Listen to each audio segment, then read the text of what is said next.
Bonjour, bonsoir, messieurs et dames. Bienvenue à cette émission Boulevard de Stars dans notre nouveau site internet boulevardestar.com. Mesdames et messieurs, c'est le pape Paul Ier, la figure emblématique Paul Presley Popcorn, à la pointe de l'actualité sur www.boulevardestar.com, désormais le nouveau site congolais qui vous permettra de regarder le Congo autrement, de regarder les Congolais autrement.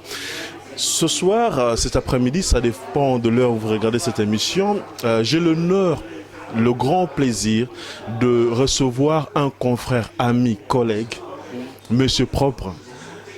Il s'agit de Babi Balukuna. Babi, bonsoir. Bonsoir, Popol.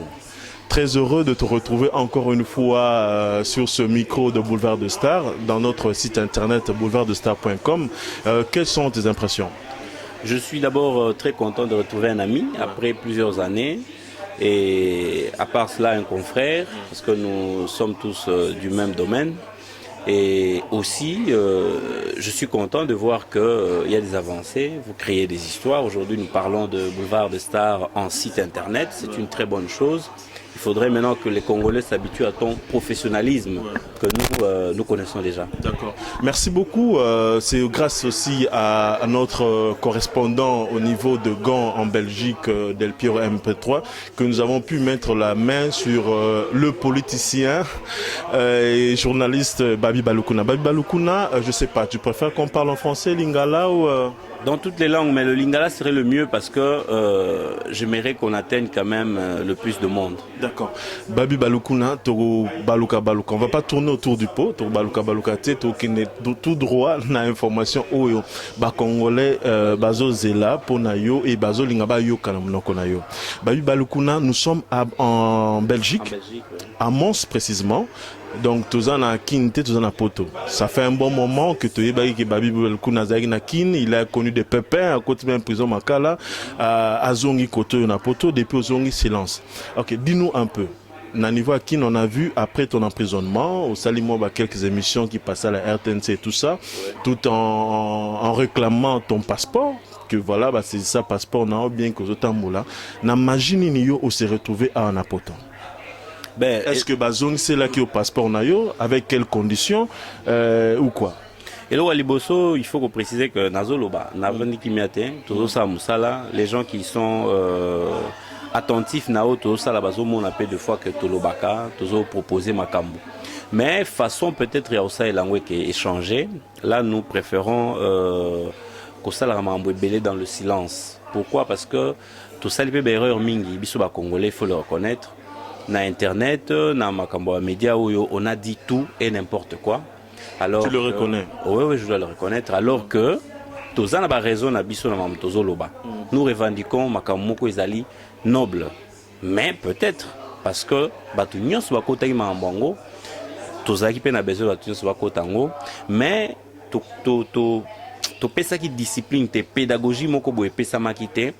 Voilà pourquoi aujourd'hui dans ce que nous faisons tout le monde veut s'exprimer, tout le monde veut se faire connaître. Mais na longwe quand même na métier oyo, toi qui déjà moi dans ma popularité, to longwe na métier oyo, toi qui déjà na moi le fundu le lendo moko boye mais nous sommes dit ndenge bible lobaka, mi kiti sanzamba osanini au matsayo. Donc là, tu y es qu'on rejoindre quand il y a peuple, mais ça va toujours faire mal que ce tu y quand il y a peuple au kuti batumusu tozana ba on a kango bazo lukasko ba sala o bisu uti kotika. Tu vois, le populisme, le végétariat, tout ça. Alors que combat toujours bunda, combat noble, les autres senga mutunyo soit mi bossa nanano. Yo uti comme on a moni mande funde zali donc tout ça na maki. Et pourtant zali mais c'est propre. Donc on a préféré na kitana nous boye nzamba yebi o abombeli biso. D'accord, mais tu ne t'as pas toujours dit pour qui par quel bazong c'est là au passeport porté. Bazong saté parce que oyebi bato motema mabe oyo bazo sala na Rwanda Kabila, Moussa na bango ezali konyoko la congolais. Pourtant bala bandeko na biso donc natanyo na sai na kin 1 an batikali kozongi selanga passeport tindenge to vandi awa parce que soki nazokosa oyebi bango baza na tiaku ko leka loba ou bien baza pe na ba député musu bazala kuna basala musala o Kabila senga basala mais ba eko lekisa on a TV que boda la accusé de réception à passeport donc je n'ai jamais retiré ce passeport. Et par quelle magie Ozongi awa qui t'a aidé, ça s'est passé comment quoi? Bon, pour des raisons stratégiques. La deuxième question, moi, le Bézate, qui m'a aidé, ça, je ne peux pas. Mais il faut ébara et l'oko moko. Moni batu nyos bazana Kabila. Ba on nyos balinga Kabila te. Ceux balia olinga embe Kabila lia ba boîte de conserve te. Donc le ko la yebi que balinga. C'est une révélation. Kabila yebi Joseph. Ayebi kalia ka boîte de conserve matin, midi, soir, même olive à l'ambara lia kangote. Donc c'est la preuve. Ceux qui photo à des ali. Tout ça ba photo mo buto azoliat. Maman c'est ça azolamba boyeto, maman Bobi mais il y a Kabila aussi mona olive à lambi bazolia na mesa ezala raté parce que type wana lia ka boîte de conserve. Le quoi ya yebi nzela bomela ka batu azala prudent côté wana. Donc bandeko wana nyoso basala que biso tous à la coincer, tout souffrir, tout voyager te. Mais nzamba sungi lelo batu wana ka bazana Kabila. Misu baza balingaka biso, bazomona ke to wana raison. Toko lo baba on a TVT.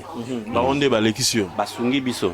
Basungi biso penza. Bimeli panzela Brazza, Angola, Kabinda. Wana indice. Wana indice. Mais la bimi en tout cas, la bima. Ozongi pe na pota. La bimi. Batu pe baza wana ba ebindenge na bima bango baza wana ba mona ki penga. Donc ceux qui bango balingi ko enquêter bato Kabila ba enquêter car parmi bato service na bango et je commence quand même à donner raison à Ngwanda. Papa Nabiso, donc tant à l'Obarake, Azana la connexion. Parce que j'ai vu, les aïétés m'tabimi singa, mais n'engeni n'inga na nga loi yété, mais na connexion car na bimi. Donc yépé ça veut dire na niveau na yazalaki, Azana possibilité per na connexion. Donc Kabila n'est pas assez sécurisé que ça. Ok. Arma Tungulu l'a démontré. Ok, d'accord. On va évoluer. Ozongi Anapoto, tu as passé quand même par centre, il y a un emprisonnement à Makala, là où tu as rencontré d'autres prisonniers politiques, entre autres le pasteur Coutinho Fernando et autres. Il y a Gabriel Mokia. Le premier jour, on a eu la prison à Makala, qui place Gabriel Mokia Zali. Et en tout cas, il m'avait encouragé. Ezanzela ya ba héros, ezanzela ya batu oyo basunga mboka na bango. OK, so tozongeli un peu na pasteur Coutinho bozala ki na ye. Est-ce que okoki ko révéler biso na ntai logo mongo te wa yebisa ki ona no lobate par exemple par rapport à situation na ye ou par rapport à quelque chose comme ça juste pour boulevard-de-star.com. Bon, hello, ona na lobate, ça veut dire que tant on a eu la prison wana pasteur Azalaki. Ngata on a eu 2 premiers jours mutu na visite na yetu na place moko na sewana to yamba biso nyoso bapaya donc yepe na bapaya ninga na bapaya nanga mutu nyoso na bapaya na ye mais to kipanaki na nute nga na pisaki mbote na nenga ke mosala na nzambe avec beaucoup de respect na pisaki mbote puis c'est tout na vandi mais eleki 2 jours na yeko mona batu o bazaki pembeni ya nani pavillon ya chambre na ngai ba yeko bisanga pasteur azo luka ya ki awa mais yo lalaki na bia ça va na tongo lisusu na moni aye atindi su mutno balukanga na pasteur azo luka o makasi na yeko kita toke akotinga na chambre na ye to aki bisomi balé kaka donc to sans témoin moi révélation muke kaka ya nyoso te. Première question tout nenga lobi mais ba balingi o mingi na bi na ndenge ni abi banda na kota prison awa eza premier jour to ba premier jour na ngana mona appel ya téléphone na nga eza saturé na degré o ya siko et puis bazo benga te pona nga mo parce yanga ba benga déjà mais c'est la première fois ba benga pour un prisonnier qui est avec moi ici nabi bon abi si on m'a dérangé de partout ko tuna kaka sabana poto longoni ya mingi ya makasi ta on azolo ba boisaka pona ko reconnaître bango ko remercier bango et ko ebisa bango que niveau to komeli to sous na niveau à wana te faut que to kende au-delà de ce qu'on a déjà fait et de ce qu'on fait. Donc au basala qui déjà yango wana parce que singa j'ai été dérangé. Commandant ya prisonnier atindi pe ba yo benga ngai. Ndenge mo kaka. Yo zana ni libanda biso kota depuis 11 ans ma ba TV na bino na totala rangote na ebilo libanda te. Libando za la kanani. Na bia na ebita abi mais oza humble moko po na prison na la taraka pantalon jeans, t-shirt à pembe na lipapa. Voilà na pembe koma kaki na te na changer na donc ba pembe kaka donc na sala eka na ibite elo ne zwa kinga na yaki kaka na lataka ba t-shirt à pembe na mbati ya jeans na lipapa. C'est que vous étiez quand même dans de bonnes conditions. Si en tout cas côté na zaki prison na yaki côté ezaki côté VIP mais c'est payant tu payes pour être de ce côté-là, le roi pasteur continue à zaler. Combien à peu près par exemple? Non, les montages je ne donne pas parce que dans la prison on est à Rabakopte. On a un problème. Et à ce moment-là, tu es bien en vie, aux ongles sukuna, babi ah, yo teka gibiso siko omona mamoromona. Donc discipline o est dans la prison.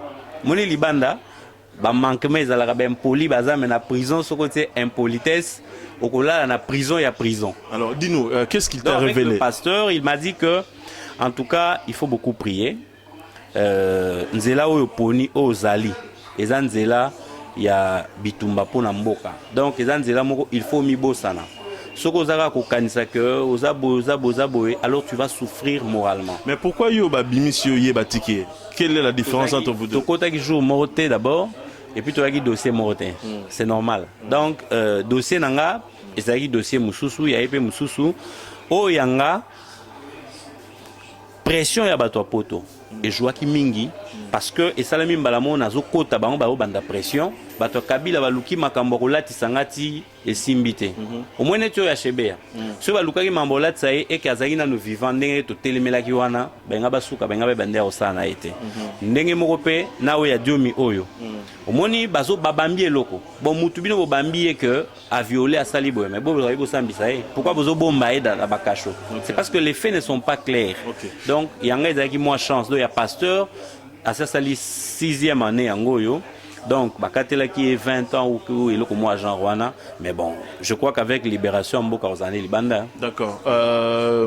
N'engla tu na question moko batu baza s'inquiéter mingi parce que yomo uto loba wa makamba ba poison makambe belé ozala ina prison depuis ozongi poto est-ce que so sali pena check up ya bien ya nzoto to yeba te tant selo mo ebomba magina basuka suka kuna tozo bangela yo poto moni moi santé ye mais santé est normal ou bien santé ya ba levir ya ba système? Non, vous avez raison. Mais ngamo pe nazao banga makasi depuis na yaki et loko liboso na saki on a commis à na monaki ba médecin. Na monaki ba médecin ba salinga examen général ya nzoto parce que nazai ko kapé mingi surtout ba douleur na niveau à Mukongo parce que nazwaki ba machette na Mukongo. Donc ba salaki il y a eu peu de risques pour na Mukongo za l'endommager. Mais bon, tout ce qui a été fait, na etali ba toxique, poison, en tout cas, ce n'est pas pour autant dire que empoisonné ngate. On ne sait pas parce que oebelo nzamba zo touché. Beaucoup de gens ont baby ça au moni au biki. On voit même des films, des théâtres au monde à mutubati les poisons mais et le comme nzamba sali karande ba révélaka à biki. Donc des tentatives sûrement il y en a eu et pour ceux qui déjà ba tubaye na moi na bomoto boina machette pour bomayo donc il y a poison et gozangate. Dieu merci aux encore vivants. Mais pour avant tout les caneta pour Kinshasa, on a vu ta femme reste à confirmer. Yomo on a niveau à Poto Awa faire des émissions, Koboko Luka, ba soutien pour na Kinshasa. Il y a eu combo, il y a concert, on a vu son sous cet an à niveau à Kinshasa kuna en bon ou dans le mauvais sens. Je cite pour ne pas citer son nom, Henriette Kanjinga, tout ça. Moi, un broglio mourezan na kateli solo wana. Bozandengeni est-ce que c'est elle qui a vendu la mèche ou pas? Est-ce que c'est elle qui a fait le soutien pour que Oza Lelo Oyo en liberté? Éclairer un peu l'opinion, s'il te plaît. Bon, ce que je sais, Maramba Kangelenga et Tikala Ozali, comme moi cité, ça c'est de 1. Et de 2, Likamba Kangelenga et Likambo Colonel Kanyamate. Colonel Kanyama, Azamuto à la police, Nenge, et Zalara, ceux qui ont un problème, n'a pas huissier.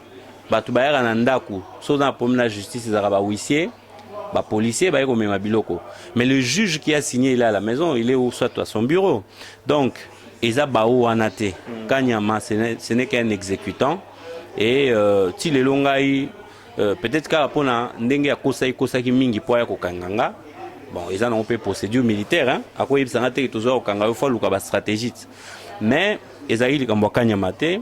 Ils appellent les Kambouya moi cité. Voilà, donc il s'agissait pas de colonel Kanyama, Makamba moi cité et tout ça. Ce que Bazolo que sœur Nabiso, consœur Nabiso, Henriette Kajinga, Nemuta Tekakio, Batumususu. Pour en tout cas, dans le niveau poto, dans le niveau Moussou qui était Yendego, Tumtaïde, Obima et tout ça, éclairé Biso. Et puis, au fait, Bino Naye Boza, na relation Nini, Makamba Ngoyo, Ezobo Makongo, Ote, moi, na ye bien takboko la ki azaki biloko wana. Voilà, siko yo eza ndenge ni potomi ebela lobitan okoma mukonzi to yebi déjà position. Oh lobi wana photo président bien eza mambo Laurent Désiré Kabila na Joseph parce que Joseph a moi na été et puis maman Sifara maman na été et puis Jeannette Ara ya na ye té et aza ndekonnecté que ce qui ndenge ni non eza montage mo ba monta histoire wana je crois yango zoloba mais yanga ya clair. Donc, vie privée, normalement, on a TVT. Non, mais tu es un homme public, tu es un homme politique. C'est le moment où tu es ma biographie. Même ce mois, si tu as Bimaki à lobby, c'est parce que j'avais eu un problème. Ouais. Mais la Pamba Boé. Comment ça, Bimaki? Et comme il est comme il y a Bissonioso, et ça n'est pas bien, à Otako Bota. Donc, non, je parle de ta situation avec Henriette quand j'ai oui, voilà, Henriette, ce n'est pas elle qui m'a. Il était Mouakangi, c'est ça qui m'a. Il était Mouasalagi qui n'a bima. Non, loin de là. Parce que. Les Kamozaki n'a niveau moko likolo qu'on ne le croit. Et vous avez des relations de confrérie? Bien sûr, bien sûr. Bien sûr. Mais je vous dis qu'il y a une partie de ma vie privée que Nazan a posé à Robetan Awate. Mais je peux dire ici, témoigner que Henriette Temutu, Aza à la base, Yakokamananga, parce que Makamoda Moussika Makasi. Imaginez que maman est même dans le niveau à Kanyamate. Il y a une vidéo que je garde, Nakotiakango Moussous en ligne. Il y a Mende, où il y a ministre et information. Azoloba Likamunanga, Erwananga dans la prison à Makala. Il répondait à l'opinion internationale nakinoise. Tant Azoloba, à Betaki Lisolo, même Yao Mwasioni, il a dit que ce monsieur-là est en conflit avec l'État. Si l'État congolais s'est limité à niveau Kanyama. Parce que le colonel général Azali. Le généraux, juge, procureur, Azali, ordre. Donc, président Azali, primature Azali, ministre Azali. Donc, comment est-ce que Kanyama est dans main des ministres et la communication pour la TV pour défendre un colonel? Est-ce que c'est à son niveau? Je ne pense pas. Donc le Congolais doit pousser Makambunamwa niveau musica. Et puis sachez que ce que Talibato bazo kama na Congo na ba désolé ça na Congo. Ouais mike batinda rabatu mususu. Mais ce que Monica que Kanyama est venu, ça vient de quelque part. Ça vient de quelque part. Diomi na gendo kangai Kanyama. Résident surveillant Tshisekedi. Nani watia ki ba omkuna Kanyama. Kokanga manangai Kanyama. Liwa ya Boteti Kanyama zalaka na kati. Donc je suis même très sûr que il y a Chebeya. Ce que mon rabatan il était temps mususu pe mukolongo alaki indisponible na kopango. Mais il y a zalaka pena na ba cop nyoso yo beta marana bala likolo, c'est lui qu'on utilise. Okay. Alors nous allons évoluer, on a vu Babi Balukuna quand même poser la candidature la députation tout ça, mais bon Babi a échoué. Pourquoi expliquer l'homme du peuple, coup de fil et quoi qui est belé tant bakangio na niveau il y a députation poser candidature comme député opacité. Bon, voilà lecture na yo, mais kolba qui n'a pas c'était la lecture na yo. Non, je demande maintenant quelle est ta lecture à toi? Ma lecture à moi est que nga nazaki élu, mais bakoka ki kotika jamais ngana leka parce que déjà ba ebisa ki nga dès le commencement que yo lokoloza mutu makasi. Bazo ebisa yo leka na TV, oloba le contraire ya nyonso lobaka pour récupérer passeport na yo, ozako boya. Bazo proposer yo boye, ozako boya, okozala bongo. C'est-à-dire que nous étions comme des personnes punies. Mais ngane naza boye, je ne vois pas comment un Rwandais peut venir me punir pour mon pays. Yango moni tokendeki na guerre wana ti suka et jusqu'à présent nga vi nanga politique na osala mpona ki député te. Na osa politique nanga pona komeka komema mboka nanga na ba peuple na biso na isika moko boye o ezali liberté droit de l'homme et tout ça. C'était de la simple figuration ce qui monsieur Etienne Tshisekedi a commis président a récupéré facilement parce que déjà Omi Poussani na cour de camp. Mais non. Ce qui est bongo, Mbele Nazaki candidat na livre na liste ya UDPS. J'ai jamais été candidat sur la liste de l'UDPS alors que tout circula qui n'a président partout, ba campagne, ba nini, mais je n'avais jamais demandé au chef que ne nazabu na lingi batianga na liste ya parti. Non. Nazala ki wana parce que je servais sans rien attendre. Est-ce que monsieur Etienne Tshisekedi a joué aussi quand même de tout son poids pour la libération na yo? Bah oui, parce que bah tu vas baraté. Dans mon arabe tu belé, bakangi Dieu mais Tshisekedi a le baté, bakangi boyazo le baté, non. C'est celui qui connaît Tshisekedi réellement. A yebi que vieux a té à kana silence. soki penza muto yebi Tshisekedi nani ngo yebi terre tozolo ba wakeno Tshisekedi ko ya ozo tourner question zo répondre yote ça veut dire zo interpeller conscience na yo lukana nous pourquoi ya zo répondre yote c'est ça ndenge na ye donc et puis adage mo izale lobaka on répond les imbéciles par le silence. Si nous considérons que bateau azonyo kolabiso ils font des imbécilités. Est-ce qu'il faut tout le temps Tshisekedi azonga rapona koloba non. Mais et puis Tshisekedi sera passé coup de fil pour la libération moto s'il faut ça la vidéo le roi biso tourma na poto wa to uti ko bunila babi to uti ko sabe non. Il ne peut pas le faire. Et puis ngai na kangama ipo na Tshisekedi te na kami po na mboka nanga. Donc oyo nyonso zo komelanga je peux pas dire aujourd'hui responsable nango Tshisekedi. Parce qu'on confond un peu. Il y a des gens qui disent ah Dieu m'a sali pour na Tshisekedi bongo Tshisekedi atiki non.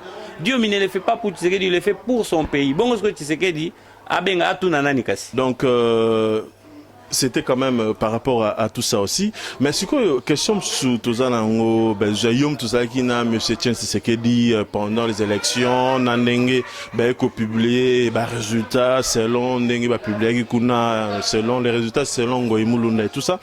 Alors on attendait le mot d'ordre.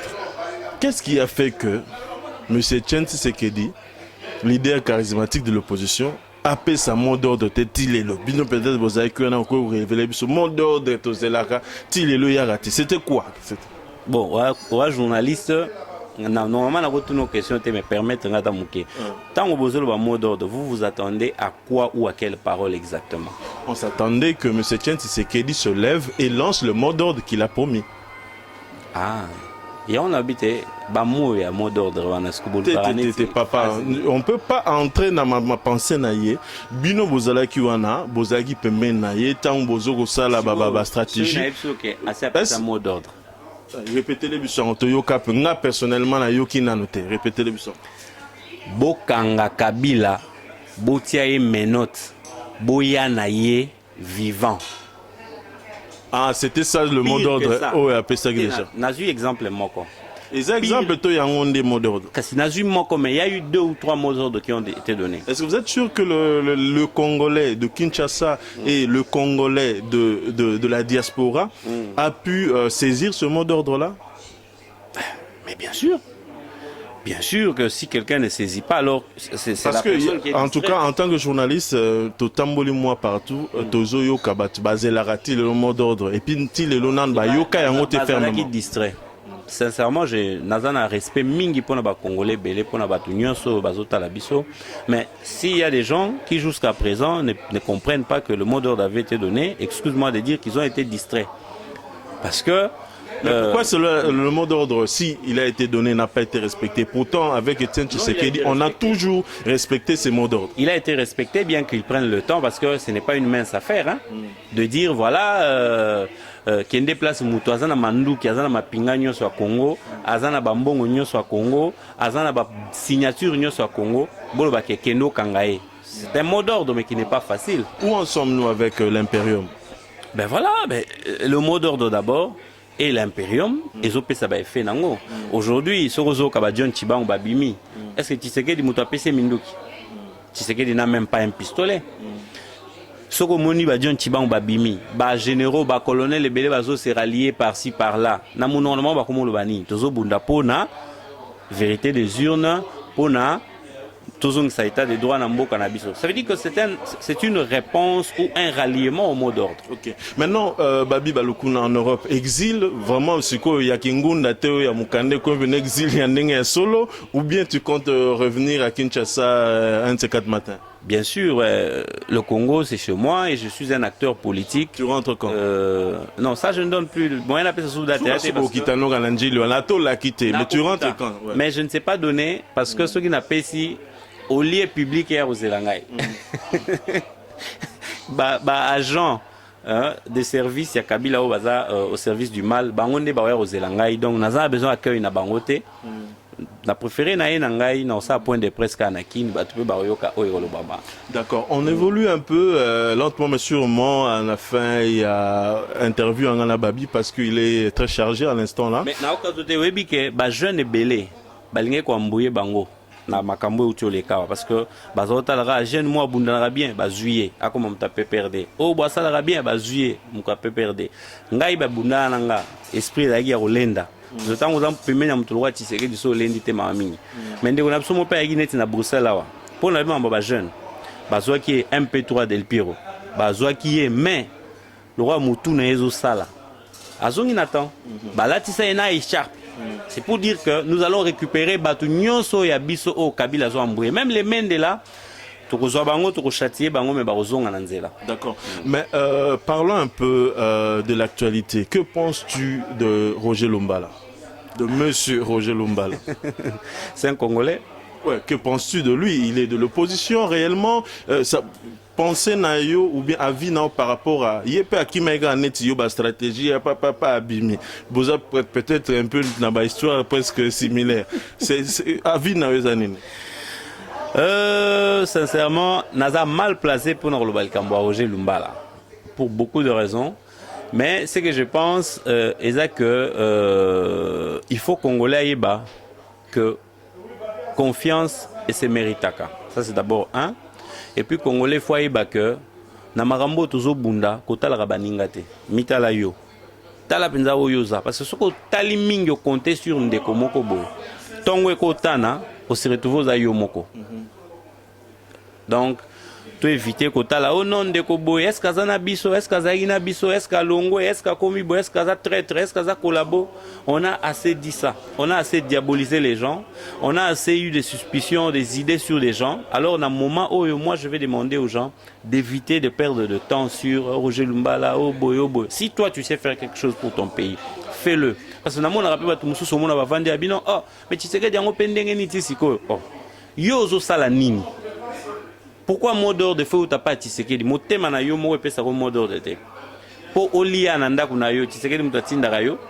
Po olata to me mabano na classe Tshisekedi mutu atindaka yo. Alors comment est-ce que pour mboka na yo zozela sko fu batinda yo?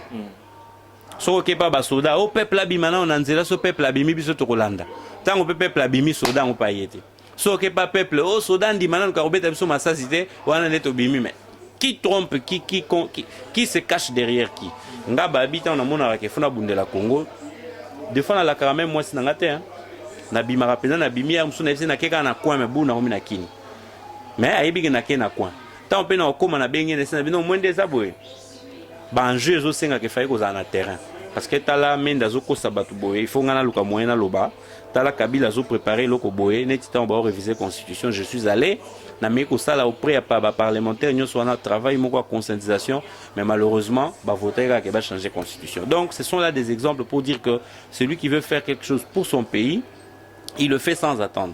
Tant on a mon eba bomi tungulu, nazui bien bon nanga. Et on te na loka à côté kuna nazui bien nanga. Nazeli cotisation batute na futi pa na kekin na bandi ko landela pona ibembande ko na biso monana. Ti le lope e monana te mais risque wana ya koya na kin ko lobela likambo muto abambi Kabila libanga batu ba mona on eti maseki. Mais oya ko luka ibembe na ye na morgue obenga ba militaire obenga banani. Ba risque moko énorme mais nous le faisons parce que nous aimons le Congo. Alors, ça m'étonne toujours ceux qui tobina batu, makambo ezo senga mbongo. Nous nous battons contre des multimilliardaires, des gens qui ont beaucoup d'argent. Il faut essayer de cotiser chaque fois bisika boza. Donner à qui, papa? Donner à qui? C'est ça le problème. Au Congo, on a kaka batu balobi. Oh non, nini zo la kisaka. Pourquoi photo pesa nani? Qui est ceci, qui est cela? Parce que le commerce à Sikapari ya Chine comme Kombo Congo.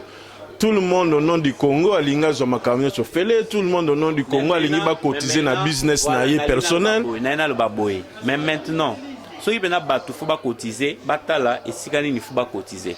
Popol to solana yo awa. Makambo nga na sali par exemple en toute humilité. Nazo ko mimona pona na comité. Yo yaki o mondenge to zagi na yo. O moninga na orgueil jamais. Mais na o na sali wana. S'il y a un Congolais aujourd'hui qui peut dire que je n'ai pas confiance et investir dans ma garçon, oh, ça va m'étonner.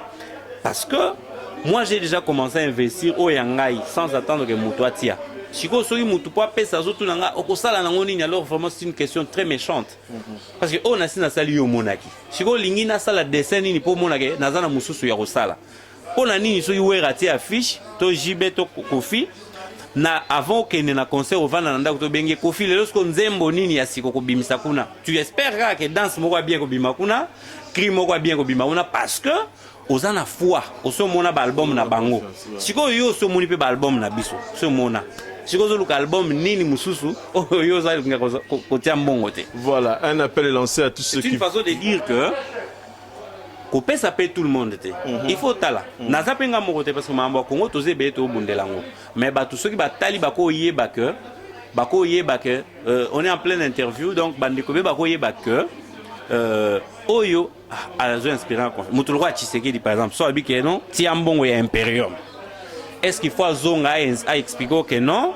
Tango yo kopesa mbongo wana to benga colonel tel to somble mundu to tikeli on a quartier boye so ka azwi ngonde akobeta masasi donc sikoyo est-ce que ça va encore être de la stratégie? Voilà. C'est donner fermer mais les demander yeux. de l'argent aussi au vu au-dessus de tout le monde, est-ce que cela c'est de la stratégie? Si, mais allons aux États-Unis. Obama qui aujourd'hui veut est sortant du pouvoir aux États-Unis. Campagne na salami na mbongo bana. Il y a américain, 1 euro, 1 dollar, 1 dollar, 1 dollar, il y a américain. Abenga on pole la belle élite. Tous ces grands partis politiques bozo mona ya ba mindele.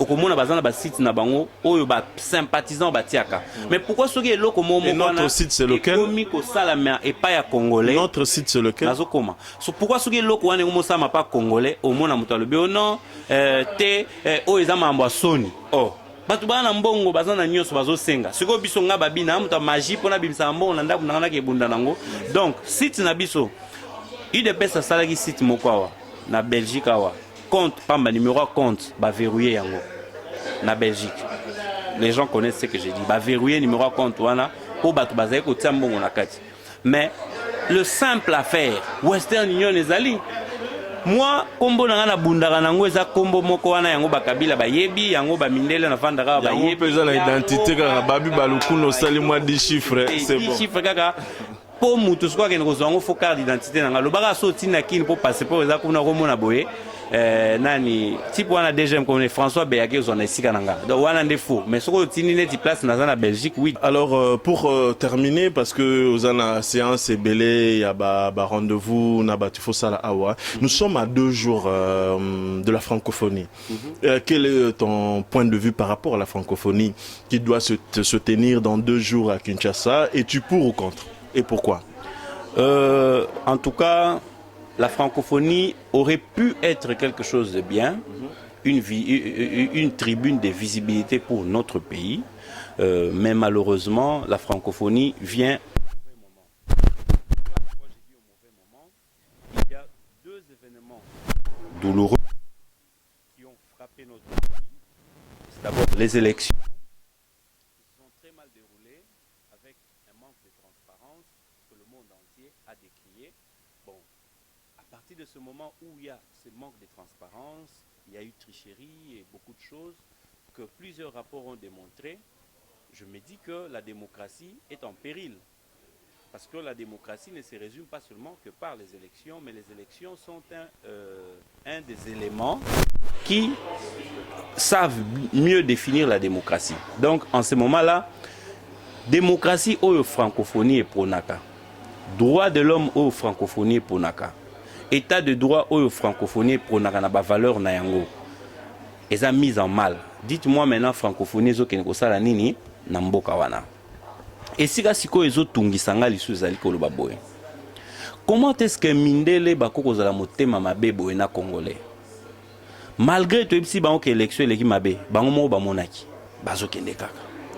Malgré tout bazo mona guerre, deuxième événement malheureux au ezana Congo ezali guerre na est.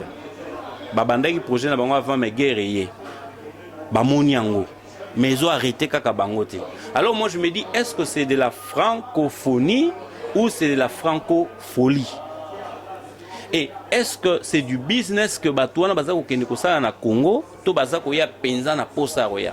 Na pese exemple concret ndeko na popolo soki batinda ko invitation mo kende mariage to anniversaire et pas batu moko boye jour ya anniversaire to ya mariage yango aux coups de fil que na famille ya batu wana bazala na mariage mutu moko akufi kuna en tout cas un parent proche to lo ba sincèrement okokende mariage wana to okokende te que plutôt on a de reporter le mariage.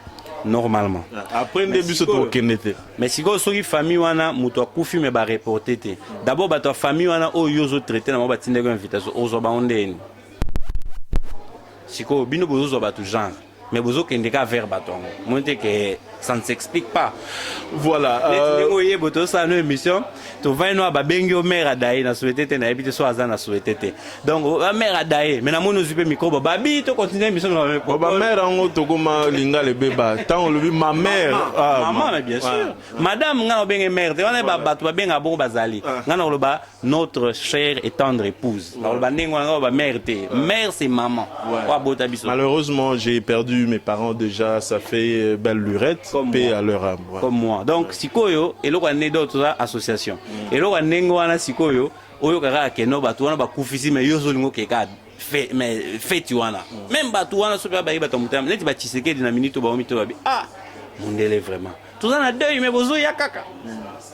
Ça dit qu'on a mawa ya batu wana te. Donc na minute francophonie, c'est comme ça que moi je vois les choses. Mais congolais faut quoi mituna. Pourquoi bato yo malgré nyoso na lobiawa bazo kende? Pour répondre que Bazolanda intérêt. Donc nous devons apprendre à analyser la question des intérêts, à l'évoquer sans embâche, plutôt que la sonité. Intérêt n'a plus zanini, il y a bateau et zanini. Comme ça, on a trop sola bien.